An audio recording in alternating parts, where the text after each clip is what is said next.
नमस्कार, माझं नाव विनय भगत. हो साहेब. अहो काय राव. अहो या सोसायटीचे नियम पाळावे लागतात. अहो आमच्यावर बंदी असते साहेब. अहो तुम्ही काय, आज इथे गाडी लावणार आणि निघून जाणार, आणि परत जर त्या मालकाची गाडी आली तर त्याला कोण उत्तर द्यायचं? अहो साहेब, आम्हाला द्यावं लागते साहेब. अहो नाही साहेब, तुमचं नाव सांगून काय करू सांगा बरं. सांगितलं तुमचं नाव, काय म्हणणार तो? तो काही म्हणणार नाही साहेब, डायरेक्ट आमचं पेमेंट कापणार हो.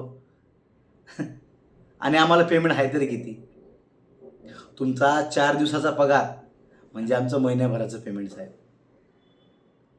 साहेब लेकरं बाई आहे सोबत, घ्या समजून साहेब, लावा गाडी पार्किंगला. अहो साहेब ऐका राव. अहो साहेब राव, असं नका करू राव साहेब. अहो साहेब, अहो साहेब ऐका तरी साहेब.